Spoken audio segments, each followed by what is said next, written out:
오늘은 3월 1일, 3월의 첫날 3월 1일 금요일입니다. 3월 1일자 본문 마가복음 4장 1절에서 20절까지 말씀 교독합니다. 신약성경 58쪽입니다. 예수께서 다시 바닷가에서 가르치시니 큰 무리가 모여들거늘 예수께서 바다에 떠 있는 배에 올라 앉으시고 온 무리는 바닷가 육지에 있더라.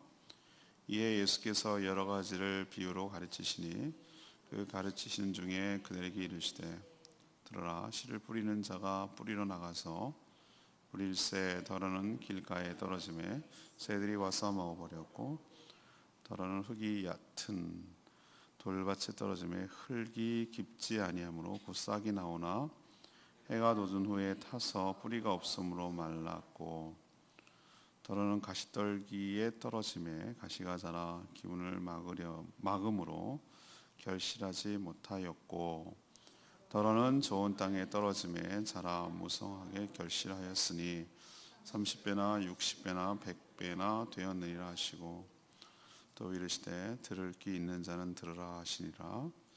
예수께서 홀로 계실 때에 함께한 사람들이 12제자와 더불어 그 이유들에 대하여 물으니 이르시되 하나님의 나라의 비밀을 너희에게는 주었으나 외인에게는 모든 것을 비유로 하나니 이는 그들로 보기는 보아도 알지 못하며 듣기는 들어도 깨닫지 못하게 하여 돌이켜 죄 사함을 얻지 못하게 하려 함이라 하시고 또 이르시되 너희가 이 비유를 알지 못할진대 어떻게 모든 비유를 알겠느냐.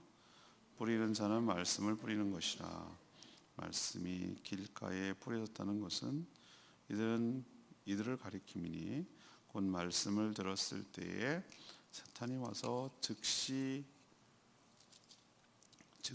와서 그들에게 뿌려진 말씀을 빼앗는 것이요 또 돌밭에 뿌려졌다는 것은 이들을 가리킴이니 곧 말씀을 들을 때에 즉시 기쁨으로 받으나 그 속에 뿌리가 없어 잠깐 견디다가 말씀으로 인하여 환난이나 박해가 일어나는 때에는 곧 넘어지는 자요 또 어떤 이가 가시떨기에 뿌려진 자니 이들은 말씀을 듣기는 하되 세상의 염려와 재물의 유혹과 기타 욕심이 들어와 말씀을 막아 결실하지 못하게 하는 자요 좋은 땅에 뿌려졌다는 것은 곧 말씀을 듣고 받아 30배나 60배나 100배의 결실을 하는 자니라. 아멘.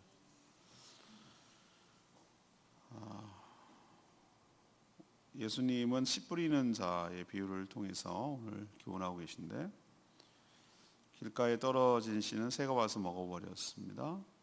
돌밭에 떨어진 씨는 해가 나니 말라버렸습니다. 가시덤불에 뿌려진 씨는 가시 때문에 결실하지 못했습니다. 좋은 땅에 뿌린 씨는 자라서 많은 열매를 맺었습니다. 제자들이 그 뜻을 물었죠. 씨는 곧 하나님의 말씀이라 하셨습니다. 하지만 사탄이 와서 먹고 환난과 박해가 어려움을 겪고 재물의 욕심과 유혹 때문에 결실하지 못할 수 있다. 좋은 맛이 있으니 씨를 뿌리라 그런 얘기를 하셨죠. 이 비유를 신앙생활하면 한 번 이상은 다 듣게 되는 것이죠. 그래서 오늘 질문은 이 비유에서 무엇을 배울 수가 있습니까? 이것이 오늘의 질문입니다. 먼저 1절에서 8절까지의 말씀을 근거로 우리도 복음의 씨를 계속해서 뿌려야 한다는 것을 우리에게 가르쳐줘요. 예수님이 하신 이 유명한 비유를 모르는 사람은 없어요. 그러나 이 비유를 자꾸 네 종류의 밭에다가 초점을 두는 경우는 이 비유를 예수님이 말하는 의도를 잘 모르는 것이에요. 오히려 어디에 더 포커스를 둬야 되냐면 씨 뿌리는 자의 비유가 더 적절하고 거기에 비중을 둬야 되는 것이죠. 씨를 뿌리는 자는 1차적으로 누구시죠? 농부가 되신 하나님 그리고 이 땅에 오신 예수님인데 궁극적으로는 우리에게 얘기하고 싶은 게 있어요. 이 비유를 통해서 우리도 결국은 뭐죠? 예수님이 뿌린 씨 때문에 이 결실이 된 자들이잖아요. 우리도 보면은 씨앗이라는 게 어디서 나옵니까? 열매를 맺으면 그 씨앗이 또 씨앗이 되는 거죠. 열매이자 곧 씨앗이잖아요. 그게. 그래서 계속 대를 이어가면서 계속 이어지잖아요. 씨앗을 어디서 얻겠어요? 어떤 그 성체의 열매로부터 얻는 거잖아요. 그게 또 씨앗이 되는 거잖아요. 우리가 곧 열매이기도 하고 동시에 뭐가 되는 겁니까? 씨앗도 된다는 뜻이에요. 그래서 복음의 결실인 우리 성도 역시 또 다른 농부가 되어서 말씀의 씨앗, 우리가 거저 얻게 된 이 말씀의 씨앗을 뿌려야 되는, 파종해야 될 책임이 있다라는 것을 가르쳐 주는 거예요. 이것이. 자, 그러면 씨를 뿌리는 족족 풍성한 열매를 거둘까? 그렇지 않다는 거예요. 여기서 그걸 가르쳐 주시는 거예요. 여기서 씨는 무엇 문제가 있습니까? 여기는 씨는 균질합니다. 말씀에는 문제가 없다는 거예요. 동일한 품질이라는 뜻입니다. 말씀 때문에 여기 문제가 됐나요? 아니에요. 말씀의 복음은 진리는 문제가 없어요. 그걸 우선 전제로 해야 돼요. 문제가 없어요. 결국 뭐가 문제입니까? 그것을 말씀을 수용하는 마음의 상태, 받치라는 것은 마음의 상태인데 그게 문제예요. 근데 오늘 네 가지로 했죠. 물론 여러 맛이 있겠죠. 여러 종류의 맛이 있겠지만 그냥 오늘 예수님 비유로만 보자면 좋은 밭이 만날 확률이 4분의 1이에요. 4분의 1. 네 개를 얘기를 하셨습니다. 자, 그래서 우리가 말씀 전하는 것을 포기해야 될까? 4분의 3이 안 되는 건데 그렇지 않다는 거예요. 예수님도 말씀을 전하면 모든 사람들이 다 받아들여서 풍성한 결실을 맺지 않는다는 것을 알고 계셨어요. 예수님이 다 얘기하셨을 거 아니에요? 쭉 다니시면서. 그런데 보세요. 벌써부터 아직 초반인데도 불구하고, 사역의 초반인데도 불구하고 어떤 현상이 나타납니까? 예수님에 대해서 비방하고 또 뭐라고 그럽니까? 안식일을 어겼다고 시비를 걸고 호신탐탐 노리고, 서기관들은 뭐라고 폄하를 하고 왜곡을 합니까? 귀신의 왕의 힘을 빌려서 저렇게 한다라고 이런 식으로 거부하고 수용하는 자란 말이죠. 이게 벌써 나타나요. 그럼 예수님의 말씀이 능력이 없습니까? 능력이 없으면 어떻게 사람들이 살아나고 어떻게 그 고침받고 어떻게 귀신이 쫓겨나가겠어요? 그러니까 말씀에는 문제가 없어요. 근데 그것을 뭐 하는 겁니까? 수용하는 자의 문제인데, 그러면 수용하는 자가 다 호의적이냐? 말씀을 다 받아들이냐? 놀랍게도 말이죠. 그 하나님이신 그분이 이 땅에 와서 그렇게 얘기를 하는데도 안 받아들이는 사람이 있다는 거예요. 그렇지만 개 중에는 어떤 사람도 있다는 거예요. 좋은 밭도 있다. 좋은 밭도 있다. 근데 누가 좋은 밭인지 모르는 거예요. 그러니까 포기하지 말라는 거예요. 그래서 어저께 머리 자르면서 처음에 막 놀죠. 그런 부담스러워하니까 그냥 어떻게 지냈어요? 많이 아프셨다면서요? 근데 아팠어요. 인생의 모든 사람들은 다 문제가 있어요. 한꺼풀만 벗기면 살이 힘들어요. 큰 수술을 했어요. 그래서 제가 그냥 지나가는 말로 슬쩍, 인생이 내 마음대로 안 되죠. 내가 주인이 아니라는 뜻이에요. 전 그래도 믿는 구석이 있어요. 의지할 때가 있고요. 이렇게 얘기를 하는 거예요.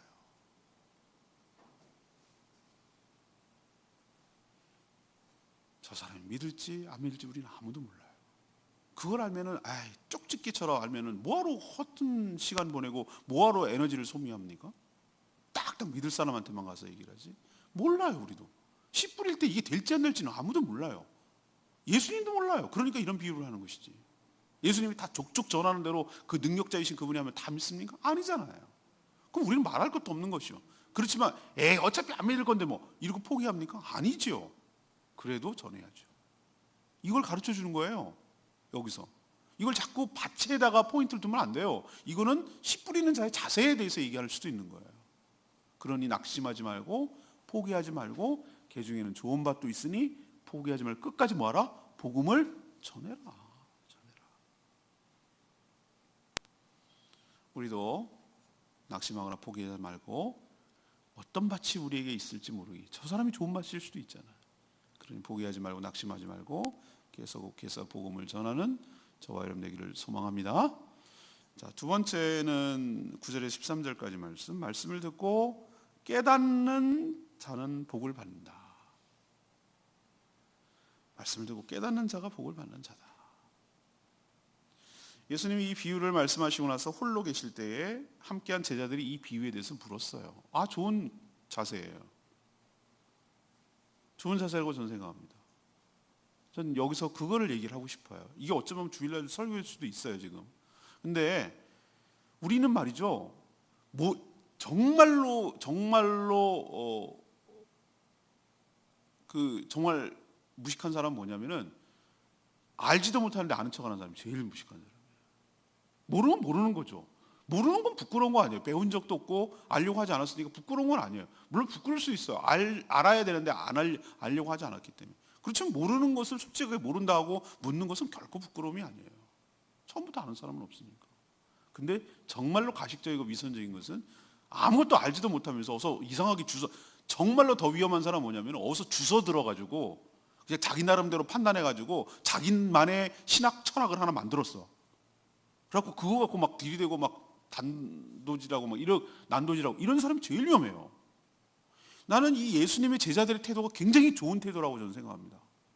예수님 이제 막 사람들이 있으니까 뭐 얼굴도 있고 뭐 겨를도 없고 설명할 겨를도 없고 그러니까 안 물어봤겠죠. 근데 홀로 계실 때, 그러니까 사람들이 떠나 있고 자기들 측근들만 있을 때에 예수님이 이 제자들이 이거에 대해서 물었어요. 묻는 게 뭐가 부끄러워요? 묻지 않고 자기 멋대로 생각하는 게 부끄럽지. 이 비유가 어려운 비유입니까? 아니에요. 예수님이 비유로 말씀하실 때는 어떻습니까? 자기들 일상에서 얼마든지 쉽게 경험할 수 있고 볼 수 있는 장면들을 끌어들어와서 교훈을 하려는 거기 때문에 비유는 어려운 게 아니에요. 이 씨 뿌리는 자가 뭐가 어려워요? 제자들이 물은 것은 예수님이 왜 이런 비유를 하셨는지 그 의도, 그 목적, 그걸 알고 싶었던 거예요. 예수님은 이 비유를 말하면서 9절에 뭐라고 표현했습니까? 들을 귀 있는 자는 딱 이제 마무리하면서 들을 귀 있는 자는 뭐하라? 들을지어다. 이게 어쩌면 단서예요. 이게 단서라고. 귀가 없는 자가 어디 있어요? 들을 귀 있는 자가 중요하죠. 귀가 없는 자는 없죠. 근데 들을 귀라는 게 중요해요. 아니 이건 귀도 종류가 있나? 들을 귀가 있고 그래요. 우리가 음파로 들어가지고 여기에 파장이 들어가가지고 소리를 감지하고 인지하는 것은 누구나 해요. 그러나 그 의미를, 그 소리를, 소리의 의미를 내 것으로 내면화하고 그것을 수용하는 것은 사람마다 달라요. 그게 들을 귀예요. 예수님의 말을 신뢰해서 듣기를 원하는 자는 들어라, 그런 뜻이에요. 그런 자만이 들을 수 있다, 그 뜻이기도 하고요. 반대로 믿고 싶지 않고 받아들이고 싶지 않은 자는 아무리 들어도 그게 무슨 뜻인지를 해석할 수 없다는 거예요. 마음의 문이 닫혀 있으니까. 그래서 비유로 말한 거다라고 얘기하셨어요. 그러면서 구약 성경 그 유명한 말씀이죠. 이사야 6장 90절 말씀을 인용하셨어요. 이사야 선지자의 예언이기도 해요. 비유를 들었으나 깨닫지 못하는 자가 있는데, 듣긴 들어도 이 사람들이 11절에 어떤 종류의 사람은 외인이라는 것은 뭐죠? 외인 구단할 때 바깥에 있는 사람, 구원의 영역에 예수 그리스도 안으로 못 들어오는 사람, 바깥에 있는 사람, 구원에서 제외된 사람을 뜻한다는 거예요. 이 말씀을 듣지 않고 믿지 않는 사람. 이렇게 외인에게 속한 자는 돌이켜서 죄사함을 얻지 못하는 자라는 뜻이에요. 이런 사람들은 들어도 못 깨닫는다는 뜻이에요. 그럼 이것을 우리에게 해석하면 이 하나님의 말씀이 들려지고 또 믿어지고 그것이 수용하고 깨닫는 자는 외인이 아니라 그 외인의 반대 개념이 내인이겠죠. 그리스도 안에 있는 구원받은 자인 줄로 믿습니다. 그럼 이게 축복이에요. 이 자체가 축복이라고, 은혜이고 축복인 줄로 믿습니다. 저도 수없이 많이 설교를 하잖아요. 수없이 많은 사람들이 예배당에 와서 듣습니다. 우리 교회뿐만 아니라 제가 사역을 많이. 근데 저는 느낌이 와요. 그것도 못 깨달으면 그건 못하는 거죠. 수용 태도를 보면 알아요. 어떤 사람은 쇠기의 경일기예요. 그냥 튕겨져 나가요. 좀 이따 얘기하겠지만 튕겨져 나가요. 말씀을 전혀 수용하지 않아요. 그게 확연하게 보여요. 안 들으려고 작정한 것 같아요. 마음이 닫혀버렸어요. 수용 태도가 없어요. 그래서 너희들이 묵은 떡을 기경하라 라고 말하는 것이 나오거든요. 묵은 떡을 기경하라. 그게 무슨 말이냐면은, 보세요. 여름 되면, 봄 되면 이제 봄이 될 텐데, 뭐부터 하는 줄 아십니까? 저는 수없이 많이 봤어요. 겨우 내내 묵혀가지고 탁탁해진 그 땅 있잖아요. 그걸 갖다가 어떻게 합니까? 봄비가 내리고 말랑말랑해지면 어떻게 합니까? 갈아엎습니다. 갈아엎어요. 그래야 씨를 뿌릴 수가 있지. 그런 상태로 뿌리면은 안 된다는 걸 농부들이 다 알아. 그래서 좋은 밭이 되도록 길가같이 딱딱한 땅에는 씨를 뿌려봐야 소용이 없으니까. 근데 그 딱딱해진 마음, 강팍해진 마음을 갈아엎는 것이 눈물로 회개를 하고 자신을 돌아보고 하나님께 참회를 드리고 이렇게 해야 그것이 갈아엎어지는데, 그 강팍한 마음, 그 딱딱한 마음, 그런 상태로 와서 들으니 말씀이 들릴 리가 있어요? 참회기도 하자고 그래도 맹숭맹숭. 제가 오죽하면 그런 멘트를 하겠어요? 이 시간을 헛되이 보내지 말라고. 기회를 주는데도 불구하고 그 기회를 날리고, 몸은 앉아 있으나 전혀 마음은 없는, 뭔 소리 하나 들어보자도 관심조차 없는 그런 분이 있더라고. 그게 바로 좀 이따 얘기하겠지만 길가밭이에요.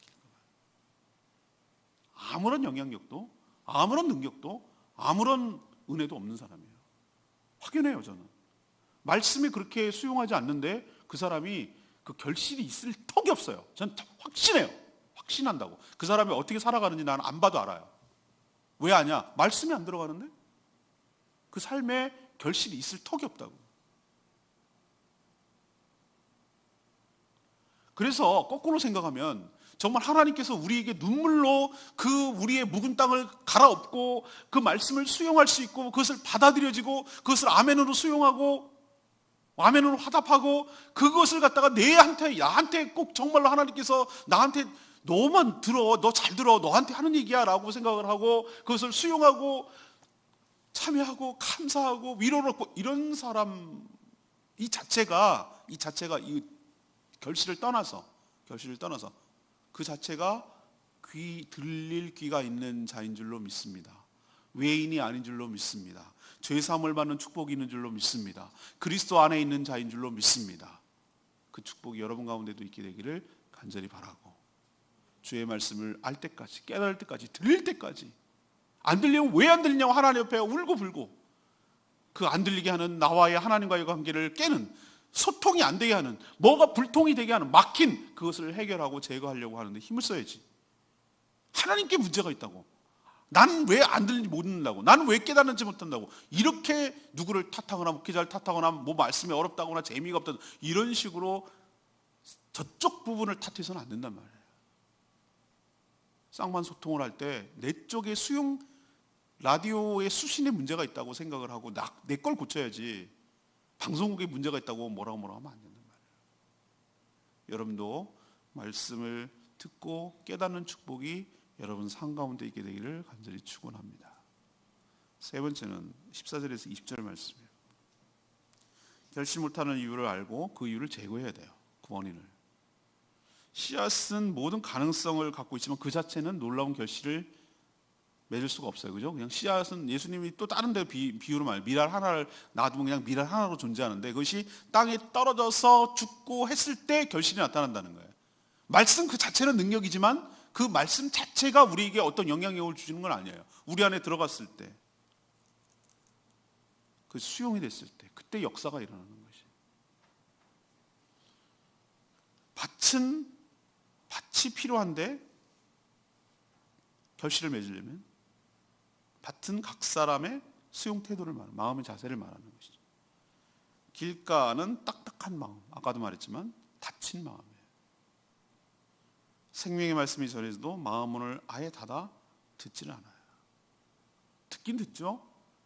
우리도 보면은 감지 못하고 그냥 다른 데 한눈 팔고 있으면은 소리는 들리나?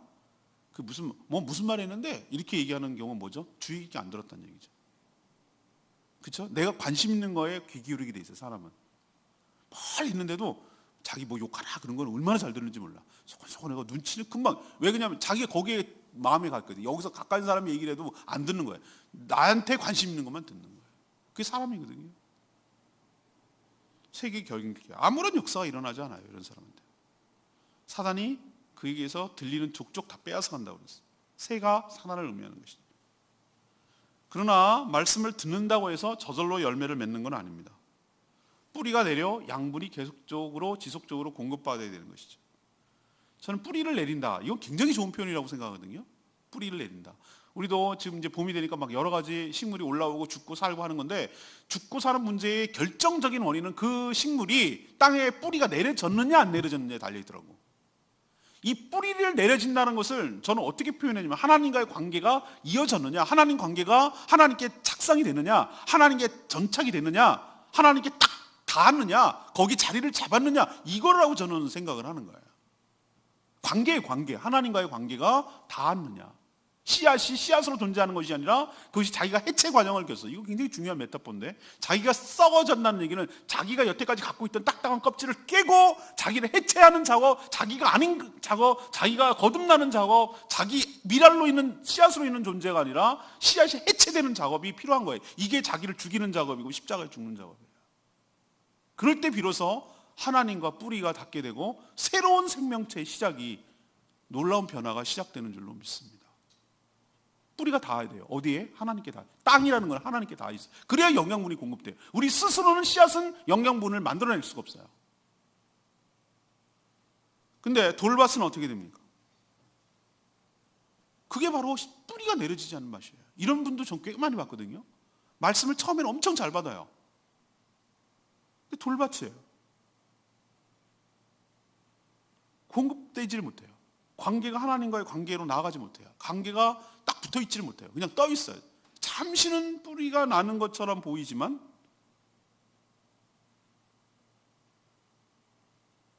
오늘 보니까 말씀 때문에 오는, 곧 신앙 때문에 오는, 전에는 없었거든요. 전에는 안 믿을 때는 그런 거 없어요. 환란이 없죠. 당연히 생각해보세요. 알로, 씨앗 나달로 있으면 무슨 환란이 있겠어요. 그냥 땡글땡글 그것만 있는 거예요. 그런데 씨앗이 땅에 떨어가지고 뭔가 시작은 된 것 같으나 뿌리가 내려지지 못하는 것은 왜 그런가? 말씀 때문에, 다시 말해서 신앙 때문에. 신앙생활 하기 전에는 그런 환란 없었어요. 신앙 때문에 오는 환란과 박해, 환란과 박해를 딱 닥치면 그게 받고 싶지가 않은 거예요. 그게 무서운 거예요. 그게 피하고 싶은 거예요. 그러고 싶지 않은 거예요. 그리고 오해라는 거예요. 그게 시험 드는 거예요. 아니, 예수 믿으면 뭐 이거 일사천리로 잘 되고 그런 줄 알았더니 이게 뭐냐 이거예요. 그래서 뭐 하는 겁니까? 뿌리를 내리지 못해. 그걸 견디지 못해. 그 환란과 핍박을 견디지 못하고 햇볕이 내온다. 햇볕이 내온다는 얘기는 뭡니까? 어려움이 오는 거죠. 어려움. 그걸 견디지 못하고 결국은 말라서, 뿌리가 없으니까, 닿질 않았으니까 말라 비틀어서 결국은 죽고 만다. 신앙이. 전 이런 분도 꽤 많이 봤어요. 꽤 많이 봤어요.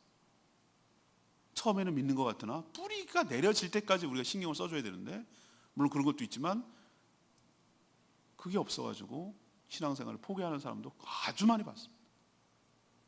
마지막에 세 번째는 뭡니까? 가시밭에, 가시덤불에 뿌려진 씨인데, 이것은 왜 결실을 못합니까? 나오긴 나와요. 어떻게? 씨앗은 나오는데, 틈바구니에서 나오긴 나오는데 그냥 살아있다는 것만 있지 열매는 없는 거예요.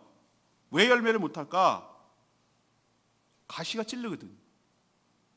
가시가 무슨 의미냐? 세상에 뭐죠? 염려, 재물의 유혹과 욕심, 기타 욕심 등등등. 욕심이 왜 생깁니까? 더 많이 가지려고. 염려가 왜 생깁니까? 더 가져야 되는데 못 가지니까. 이거죠, 그죠?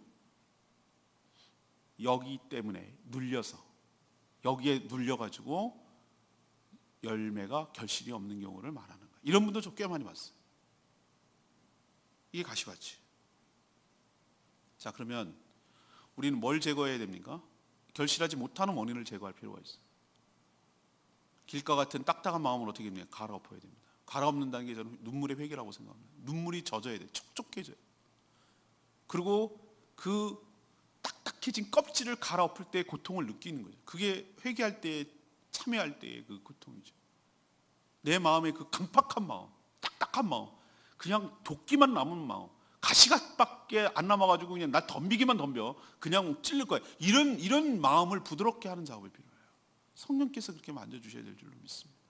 그게 안 되면 나는 여전히 길가인 거예요. 길가같이 딱딱한 마음. 두 번째는 뭡니까? 뿌리가 내려질 때까지 믿음으로 환난과 핍박, 신앙을 하려고 하면 할수록 더 어려움이 가중되거든요. 없던 어려움이 생기거든요. 뭔가 불편하거든요. 초신자들이 그런 느낌을 받아요. 어렵거든요. 근데 그 고비를 넘겨야 되는 거예요. 뿌리가 전착될 때까지, 착상될 때까지, 하나님께 관계가 닿을 때까지, 계속해서 하나님으로부터 공급이 되는 관계까지 유지되도록 그 단계까지 나가야 되는 거예요. 거기까지 못 가면 타는 거예요. 타 들어가는 거예요. 그거를 제거할 필요가 있다. 세 번째는 뭡니까? 신앙생활을 하긴 하는데 하나님을 전적으로 신뢰하지를 못해. 그리고 의지하지도 않아. 나를 찔러대는 여러 가지 것들이 많아. 나를 왜 이렇게 고민을 하고, 내가 요즘 왜 이렇게 힘들고, 내가 요즘 뭐 할까 가만 생각해 보면은 예수님이 아주 날카롭게 정확하게 얘기하는 게 뭐냐면은 그거예요. 세상의 염려를 하는 거예요. 재물에 대한 염려예요. 세상의 염려. 그 염려는 대부분 뭐 먹고 살까, 뭐 어떻게 하면 살까, 뭐 대부분 90%가 한 돈이에요.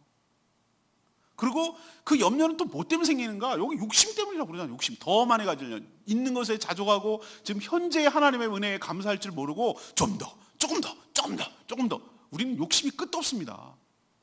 화장실 한 개 있으면 두 개 갖고 싶고, 두 개 있으면 세 개 갖고 싶고, 집 한 채면 두 채 갖고 싶고, 세 채 있으면 별장 갖고 싶고. 인간의 욕심은 끝이 없어요. 삼성도 또 다른 걸 원하는 거예요. 근데 주신 것에, 있는 것에 감사할 줄 알고 은혜로 살아가는 법을 배워야 되는데, 염려와 욕심과 이런 것이 신앙을 눌러버려요. 그것이 더 커. 하나님을 의지하고 믿는 믿음보다 훨씬 더 커. 그래서 나의 삶에는 결실이 없는 거예요. 이것부터 제거할 때 내 삶에도 30배, 60배, 100배라는 놀라운 폭발적인, 이건 비유입니다만 폭발적인, 하나가 100이 되는 놀라운 역사와 축복이 여러분 삶 가운데도 있게 되기를 원합니다. 20절 말씀, 좋은 땅에 뿌려졌다는 것은 곧 말씀을 듣고 받아 30배나 60배나 100배의 결실을 하는 자니라. 주님과의 인격적인 관계는 말씀으로 맺어지죠. 예수님의 말씀을 듣고 믿고 수용할 때, 우리는 지금 제가 소리로 말하는 이 말씀이 하나님의 말씀이고 예수 그리스도의 진리죠. 예수님이죠. 여러분 이 말뜻 이해하시겠어요? 요한복음에서 뭐라고 그랬습니까? 말씀이 육신이 됐다고 그랬죠.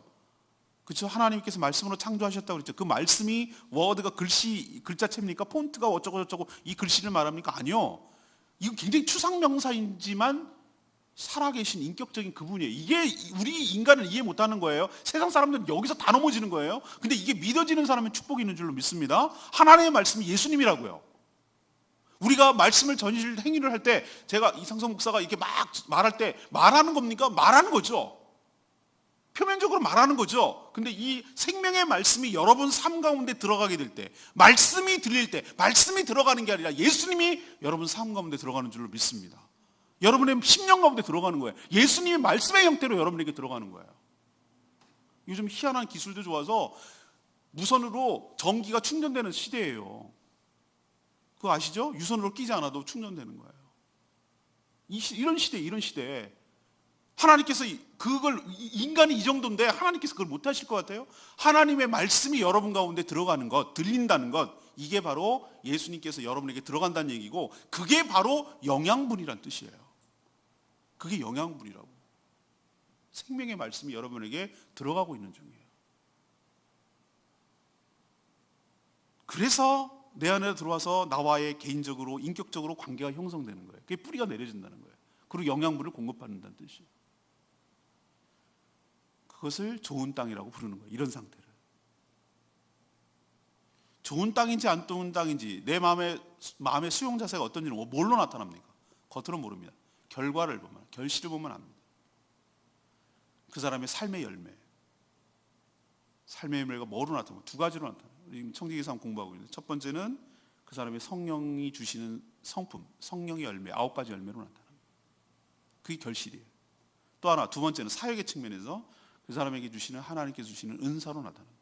은사를 통해서 얼마나 많은 일들을 하고 섬기고 하느냐로 두 가지로 양갈래로 나타나요. 이게 저는 30배, 60배, 100배 열매라는 메타포, 은유라고 저는 생각을 하는 것이죠.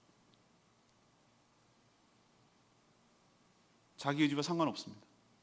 열매가 죽어가지고 땅에 묻혀왔는데 내가 얼마나 열릴지, 30배 열릴지 60배 열릴지, 열리지 말지, 그건 자기 의지로 결정되는 게 아니라, 자기는 나는 몇 개 열리고 싶은데 그건 너와 의지와 상관이 없어.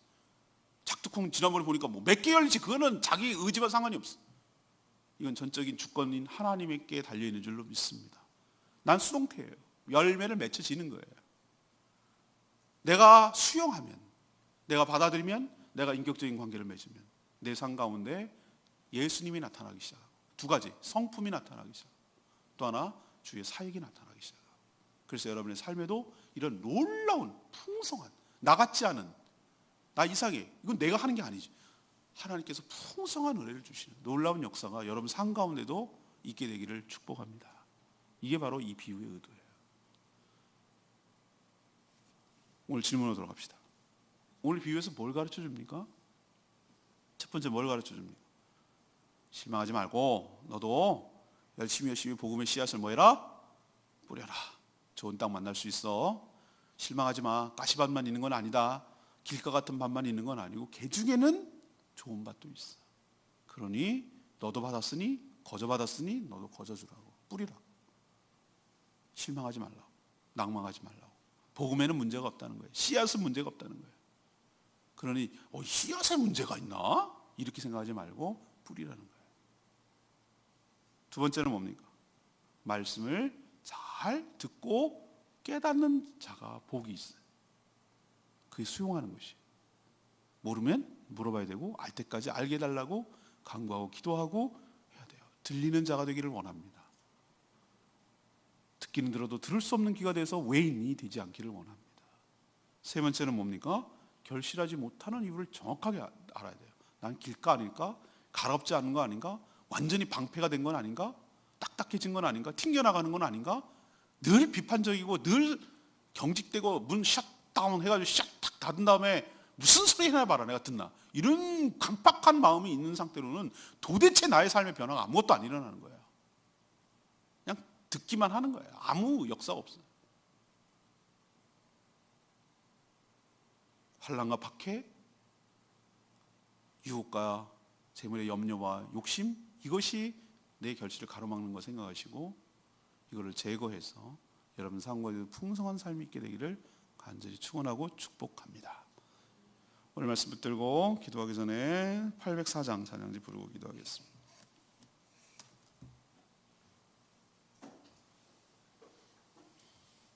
찬양지 804장. 세상이 당신을 모른다 하여도 그렇습니다. 땅의 모든 끝이 주님께 돌아오게 될 줄로 믿습니다. 오늘도 그렇기 때문에 복음을 계속 전해야 될 우리가 되어야 될 줄로 압니다.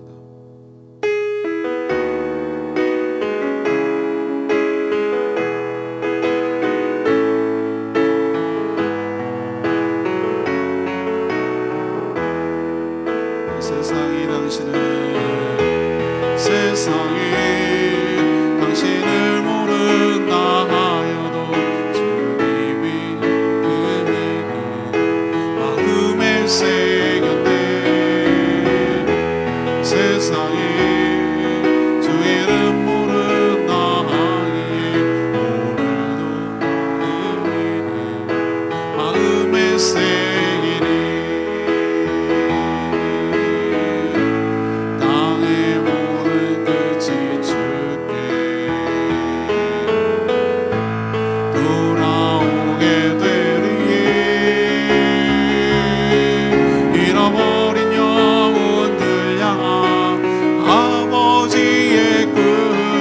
당신의 삶을 통해 이루어지니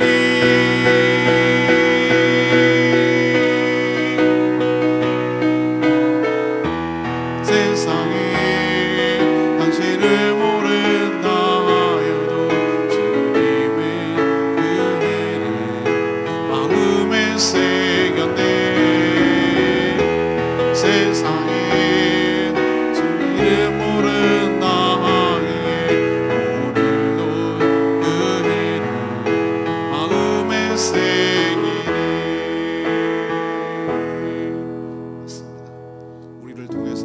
씨앗을 통해서 놀라운 결실이 있게 될 줄로 믿습니다. 낭망하지 말고 실망하지 말고 잃어본 영혼이 주님께 돌아올 수 있도록 우리도 계속해서 씨앗을 풀어 살게 해달라고 아주 주여 외치며 기도하겠습니다. 주여 아버지,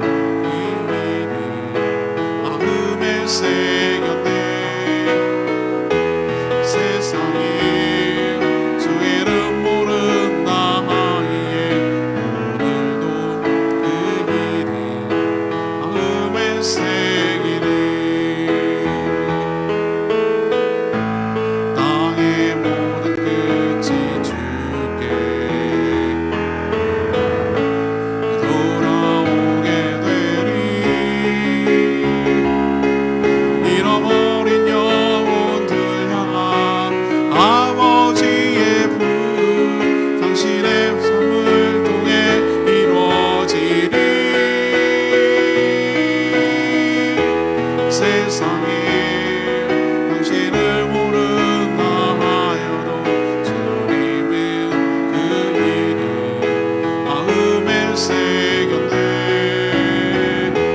세상에 주 이름 모르나 하기에 오늘도 그 일이 마음에 새기네.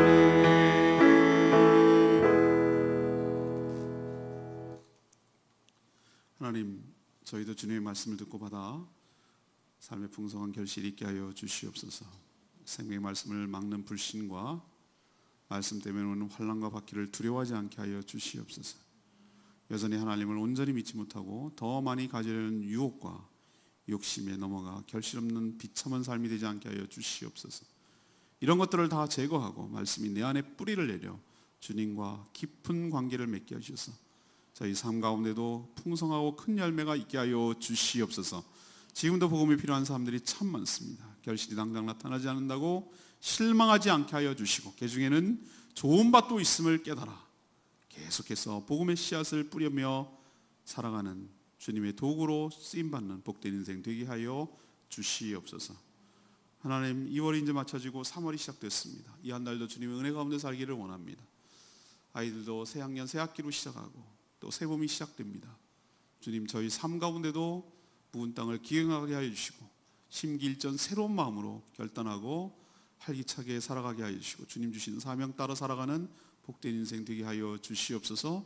특별히 죽어가는 영혼을 향한 주님의 마음을 품게 하여 주시고 복음을 전해 그들도 풍성한 삶을 살아갈 수 있도록 영혼 구원하여 주님의 제자 삼는 일에 올인하고 거기에 헌신하는 저희들 되게 하여 주시옵소서. 오늘도 마땅히 해야 될 여러 가지 일들을 기쁜 마음으로 잘 감당하게 하시고 특별히 모든 모이는 목장들마다 축복하여 주시고 죽어가는 영혼들이 주님께로 돌아오는 그런 장이 될 수 있도록 복 내려 주시옵시고 모든 목장, 모든 식구들, 우리 모든 교회의 성도들이 정말 죽어가는 영혼을 향한 주님의 시각과 마음이 풍성해지고 그 긍휼함이 넘쳐날 수 있도록 복 내려 주시옵소서. 오늘도 하나님 앞에 엎드려 간구하는 것마다 들으시고 기도조차 못하는 자들을 위하여 대신할 때 하나님 그 충고하는 기도가 응답되게 하여 주시옵소서. 주님께 모든 것 맡기옵고 예수 그리스도의 이름으로 축복하며 기도합니다. 아멘. 이 한 달도 오늘 하루도 주님의 은혜 가운데 살아가는 복된 하루 되기를 축복합니다. 기도하겠습니다. 충분히 기도하고 시작합니다.